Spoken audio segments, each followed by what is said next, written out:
मेरे को जब मेरी शादी नहीं थी, मेरे को कुछ भी बनाना नहीं आता था, कुछ भी बनाना नहीं आता था। तो मेरे को मदर इन लॉ ने मेरे को दिखाती तो मेरे से नहीं खाई जाती थी। तो देख देख के फिर आहिस्ता आहिस्ता आहिस्ता आहिस्ता मैंने चपाती बनानी भी सीखी है।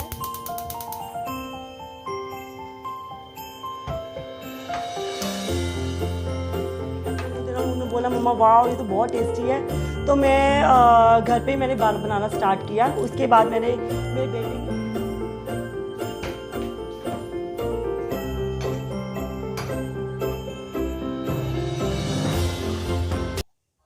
नमस्कार, स्वागत है आपका परफेक्ट टाइमलाइन में और मैं हूं आपके साथ अजयदीप सिंह।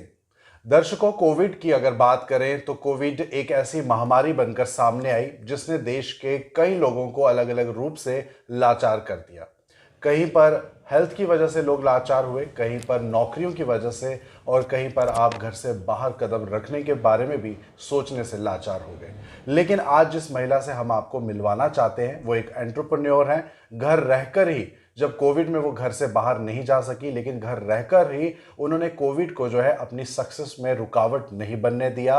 और खाने के क्षेत्र में, क्योंकि महिलाएं किचन के क्षेत्र में बहुत आगे रहती हैं, हमेशा अपने घर परिवार का जो पेट है वो पालती हैं, लेकिन इन्होंने कुछ हटके सोचा और कोविड-19 को अपनी कमज़ोरी नहीं बल्कि अपनी ताकत बनाकर सबके वो सामने आई हैं। और आज ऐसी ही जो पर्सनैलिटी है वो हमारे साथ बैठी हैं। इनका नाम है मिसेस सिल्की धाई। इनका सबसे पहले तो स्वागत करना चाहूँगा आपका हमारे इस प्रोग्राम में।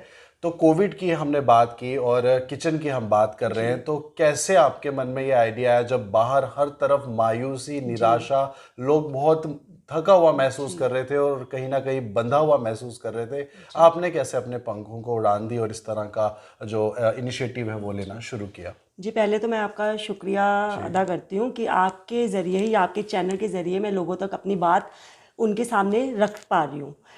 जी, आपका क्वेश्चन ये है कि मैंने कैसे कोविड जब बहुत पीक पे था, तब हमारे बच्चों पूरे ढाबा या रेस्टोरेंट वगैरह बंद हो चुके थे। हमारे बच्चों की डिमांड होती थी कि मम्मा अब खाने में क्या है। जैसे कि हम बच्चों को अपने यूज़ टू करवा चुके हैं, सैटरडे संडे बाहर लेके जाते हैं, तो उनको खाने के लिए वो चीज़ें जैसे फास्ट फूड नहीं मिल रहा था। तो मैंने घर पे ही ये बर्गर, पिज़्ज़ा, मतलब मैकडोनल्ड्स वाली फीलिंग ही कह लो आप। तो मैंने वो पूरी उनको घर पे ही रेडी करके उन्होंने बोला मम्मा वाह ये तो बहुत टेस्टी है। तो मैं घर पे ही मैंने बनाना स्टार्ट किया। उसके बाद मैंने मेरे बेटे ही मेरे को आइडिया दिया मम्मा एक यूट्यूब चैनल बनाओ। उसके बाद हमने यूट्यूब चैनल बनाया तो धीरे सब्सक्राइबर बढ़ने लगे। तो वो देख के हमें क्या है, फूड ऑर्डर्स आने लगे। फूड ऑर्डर्स आते आते हमें, मतलब लोगों को मेरा खाना बनाया वो इतना पसंद आने लगा। तो फिर उन्होंने मेरे को टिफ़िन्स का काम, जी हमारा टिफ़िन्स का काम स्टार्ट कर। लेकिन पहले तो मेरे को बहुत ज़्यादा मतलब हुआ कि नहीं टिफ़िन्स का कैसे कर पाऊँगी मैं। लेकिन फिर बाद में टिफ़िन्स का मेरा स्टार्ट हो गया है, जो कि गांधीनगर में या कह लो जम्मू के पॉश इलाकाज़ में हमारे टिफ़िन्स लंच या डिनर के तौर पे जाते हैं। जी सिल्की जी, आपसे ये जानना चाहेंगे और उन दर्शकों के लिए खास तौर पर जो महिलाएं कहीं ना कहीं ये सोचती हैं कि जो खाने का काम है उसे इतना अप्रिशिएट जो है हमारी सोसाइटी में शायद ही किया जाता है। अगर हम डॉक्टर्स को देखें, इंजीनियर्स, महिलाओं को देखें, या इस तरह के प्रोफेशन में जहां पर काफ़ी समझा जाता है कि वाह मतलब इतनी अच्छी पर्सनैलिटी, इतने अच्छे प्रोफेशन में खाने को कहीं ना कहीं लोग ये समझते नहीं है कि यार इसमें कौन सी बड़ी बात है, खाना ही तो बनाना है। तो आप कैसे आप समझते हैं कि आप हटके हैं उन बाकी महिलाओं से जो अलग अलग अच्छे सूटेबल प्रोफेशंस में हैं? देखिए, खाना तो हर लड़की औरत बनाती है, लेकिन खाने में क्या है, खाने में सबसे पहले हम देखते हैं खाने की प्रेजेंटेशन। उसमें क्या है, उसमें मेहनत लगती है। ये मैं नहीं बोलूँगी कि आम हर कोई इसे बनाता है या उस तरीके से उस टेस्ट से खाता है। प्रेजेंटेशन जो है वो बहुत बड़ी चीज़ है सबसे पहले, ताकि देखने वाले की आंखें खाने को देखें, जो जिसकी वजह से हम प्रेजेंटेशन जी कितना डिफरेंट जी कितना डिफरेंट है। तो प्रेजेंटेशन बहुत मायने, खास में बनाने वाले के पेशेंस वो बहुत मायने रखते हैं। तो पेशेंस और प्रेजेंटेशन जो होती है वो हर किसी के बस की बात नहीं है। तो मैं मानती हूँ कि ये दोनों चीज़ें बहुत ज़्यादा वो अहमियत देती हैं खाना सर्व करने में, बनाने में, या खिलाने वाले को, या जिसने खाना हो। जी। अगर हम बात करें उन महिलाओं की जो चाहती हैं कि वो किचन को जो है अपने घर तक सीमित ना रखें, अपना जो उनका टैलेंट है जो क्रिएशन करने की वो कोशिश करते हैं, तो कोविड के समय में आपने क्या डिफिकल्टीज फेस करी? क्योंकि आप कुछ भी करें तो कहीं ना कहीं रुकावटें भी बीच में आती है, तो किन किन रुकावटों को आपका फेस करना पड़ा और क्या मैसेज देंगे वो? देखिए, कोविड के समय सारे जो आपको भी पता है कि बिजनेस जो है वो ठप हो चुका था, हर कोई घर पे ही बैठा था, तो कोई आमदनी का नहीं था इतना जरिया, हाँ सोर्स ऑफ इनकम नहीं थी लोगों की। तो मैं तो मेरे हस्बैंड भी थे, वो भी पूरे काफ़ी महीने घर पे ही रहे हैं। तो मेरे दिमाग में ये चीज़ आई कि ये तो मैं फूड बना रही हूँ, होम डिलीवरी कर रही हूँ, लेकिन ये पता नहीं कोविड अब कितनी देर तक चलेगा, ये क्वारंटाइन कितनी देर तक होगा। तो मैंने इसी चीज़ को अपना जो है वो आगे इनकम का सोर्स बनाया, इसी चीज़ को कि ये अब मैं ये जो चीज़ है वो कंटिन्यू करना चाहूँगी, मैं इसको रोकना नहीं चाहूँगी। तो इसी के कारण मैं आगे आगे मतलब बढ़ रही हूँ।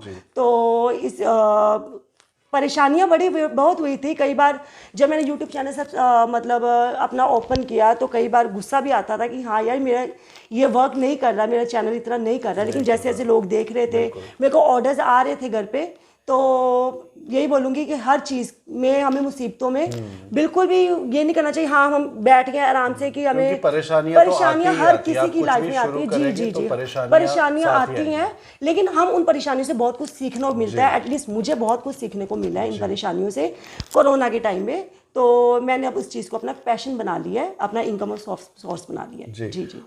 वहीं अगर बात करें तो जम्मू के किन किन जगहों पर आपका फूड सप्लाई होता है और आपके खाने में अक्सर क्या रहता है, क्या आइटम्स रहती है, हमारे उन दर्शकों तक अगर आप ये इन्फॉर्मेशन पहुंचाएं। देखिए जो तो मेरे को होम डिलीवरी मैंने अपने पैम्पलेट्स मतलब करवाए हुए चिपवाए हुए हैं। जो मेरे को डिलीवरी का आता है तो मैं उसी टाइम फ्रेश फ्रूट बना के देती हूँ, होम डिलीवर करती हूँ। ठीक है, जो हमारे टिफ़िन हैं उसमें क्या है, rice, chapati, salad, chutney with gravy वाली सब्ज़ी और एक सूखी सब्ज़ी विदाउट ग्रेवी सब्ज़ी होती है, जो कि आपको ये मायने रखती है कि आपकी वैराइटीज़ क्या है। मायने ये रखता है कि आपकी चीज़ वो कितनी मतलब हाइजीन, कितनी मतलब अच्छे तरीके से बनाई, कितनी वो पकी हुई है। जी जी जी जी, हाइजीन होना बहुत इम्पोर्टेंट है।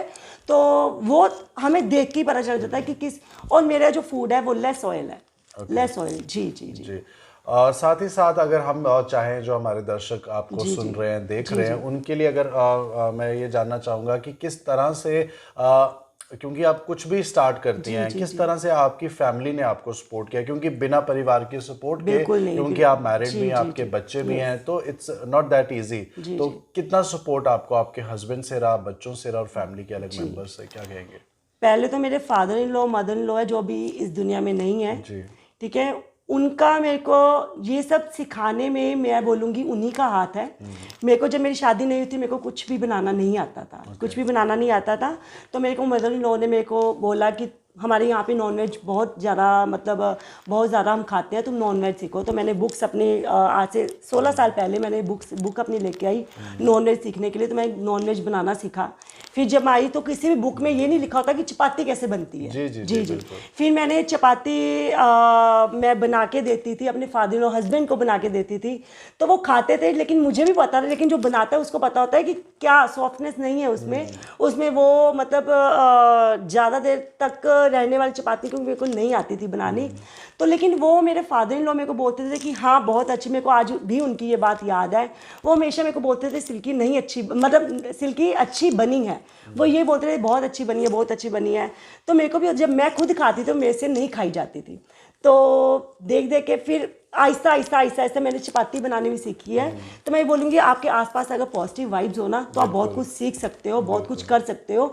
तो मेरे आसपास मेरे हस्बैंड का सपोर्ट मेरे को बहुत ज़्यादा रहा है, बहुत ही ज़्यादा, जो आज भी मेरे को हर चीज़ में, हर फील्ड में मैं कुछ भी करना चाहूँ मेरे को पूरा सपोर्ट करते हैं वो। जी जी। तो अब आगे का क्या आपका रहेगा? बिजनेस को आप किस तरह से फ्लरिश करने के बारे में सोच रही हैं, कैसे बढ़ाएंगे? जी, आगे मैं कंपटीशन है मार्केट में, मैं इसको आगे कंटिन्यू करना चाहूँगी। मैं इसको मतलब मैं नहीं बोलूँगी कि मैं हर अपने फूड को और भी ज़्यादा इसको और भी ज़्यादा इम्प्रूव, जहाँ से सीखने को मिलता है मैं सीख रही हूँ और आगे इसको और बढ़ाना चाहूँगी। ये नहीं है कि कोविड में अगर हमारा ये मतलब कोरोना ठीक हो गया है तो हम इसको वहीं पे ठप कर दें, नहीं, मैं इसको और आगे ज़्यादा बढ़ाना चाहूँगी। जी सिल्की जी, साथ ही साथ ये बात समझना भी बहुत ज़रूरी है उन दर्शकों के लिए या उन युवाओं के लिए जो शायद फूड बिजनेस में आना चाहती हैं।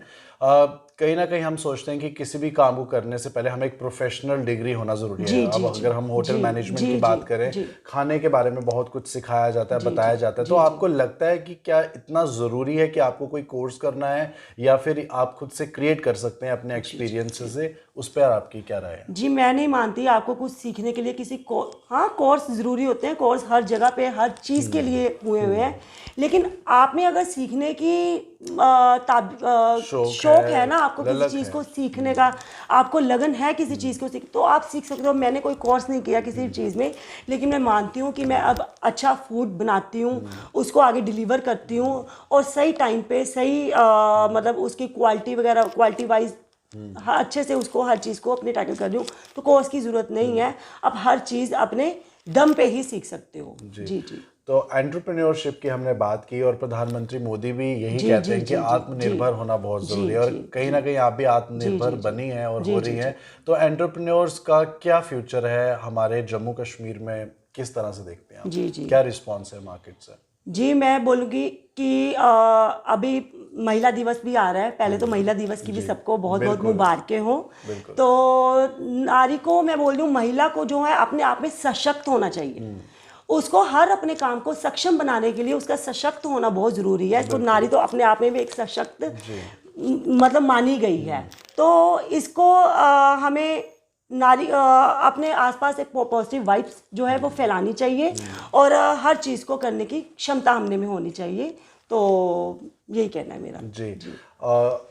तो आगे अगर आप बात करें फूड की, तो किस तरह का और फूड आपको पसंद है? मतलब आपका पर्सनल फेवरेट क्या है फूड में, लाइक जंक फूड की अगर हम बात करें? जी, मेरा पर्सनल फेवरेट चाउमीन, जी, मोमोज, जो मैं खुद भी बड़ा अच्छा कुक करती हूँ। अब मैं बाज़ार से नहीं लेती, मैं खुद ही कुक करके खुद ही बच्चों को, क्योंकि एक तो पता है कि अपने खुद बनाएंगे, हमें पता है किस तरह से चीज़ बनाई हुई है, एकदम हाइजीन, एकदम साफ़ सुथरी, मतलब हर चीज़ साफ़ सुथरी। तो मैं अब खुद ही घर पे बना के खुद ही बच्चों को भी, वो अब बच्चों की डिमांड नहीं होती कि हमें यहाँ से लेनी है, तो खुद ही वो बोलते हैं मम्मा हमें ये चीज़ बना के दो। जी। बिल्कुल, क्योंकि अगर घर पर ही कुछ बनता है, चाहे वो रोटी सब्जी हो या फिर शौक के लिए कुछ और वेस्टर्न फूड भी हो, तो बहुत अच्छा लगता है जब घर पे बनता है, क्योंकि वो साफ़ सफाई से और अच्छे ढंग से बनाया जाता है, जो शायद बाहर हमें देखने को नहीं मिले, खाने को ना मिले। लेकिन अगर अब हम जा रहे हैं, हमारा ये अब प्रोग्राम एंड करने का समय हो गया है, क्या मैसेज है आपका उन तमाम जम्मू की लड़कियों के लिए स्पेशली, जो मतलब खाना जो है अपनी किचन अपने घर वालों तक नहीं सीमित रखना चाहती, बल्कि बाहर आना चाहती हैं खाने को लेकर अपने अपने एक्सपर्टीज़ के साथ? क्या मैसेज देंगे आप? जी, मैं सिर्फ खाने को लेके नहीं, मैं हर एक फील्ड में लेडीज़ को यही बोलना चाहूँगी। उसके लिए 2 लाइनें हैं मेरे पास। अपना वजूद भुलाकर हर किरदार निभाती है, स्त्री वह शक्ति है जो घर को स्वर्ग बनाती है। जी, मैं हर एक के लिए यही बोलना चाहूँगी कि लड़कियों को किसी भी चीज़ के जिस चीज़ को वो फॉलो करना चाहती हैं, जो अपना उसको किसी चीज़ में है कि मैंने ये अपना करियर बनाना है, तो उसको किसी भी चीज़ में डरने की ज़रूरत नहीं है। बेझिझक बेबाक उसको आगे बढ़ना चाहिए और अपने हर सपने को साकार करना चाहिए। यही है मेरा हर लड़की को मैसेज। जी। तो बहुत ही सुंदर लाइन से सिल्की जी ने जो है इस प्रोग्राम को विराम दिया है, और हम उम्मीद करते हैं सिर्फ लड़के नहीं बल्कि लड़कियां भी खास तौर पर इनसे, इनकी लाइफ की स्टोरी से, खास तौर पर कोविड के उस समय में जब लोग सोचने पर बिल्कुल उनकी सोच जो है वो बंद हो गई थी, सोच पे ताले लग गए थे कि अब किस तरह से हम अपनी लाइफ को आगे बढ़ाएं। कोविड महामारी जो है वो पूरे विश्व भर में फैली, लेकिन जब सिल्की जैसी महिलाएं सामने निकल कर आती हैं, बहुत काम करती हैं, इस मौके का पूरा फ़ायदा लेती हैं कि कैसे अपने आप को ग्रोथ दी जाए, अपने टैलेंट को, अपने हुनर को सबके सामने लेकर आया जाए, तो कहीं ना कहीं ये बड़ी सीख मिलती है कि मुश्किल घड़ियों में जो है हमें रुकना नहीं है, थमना नहीं है, बल्कि आगे बढ़ते जाना है। तो एक बार फिर से आपका धन्यवाद करना चाहूँगा, आपने हमें टाइम दिया। तो दर्शकों, ये थी आज की हमारी खास मुलाकात सिल्की दहीज जी के साथ। हम उम्मीद करते हैं आपको ये जो प्रोग्राम है वो पसंद आया होगा, ये एपिसोड पसंद आया होगा। तमाम राज्य की बड़ी खबरों के लिए आप परफेक्ट टाइमलाइन के साथ बने रहिए। मुझे दीजिए इजाज़त, नमस्कार।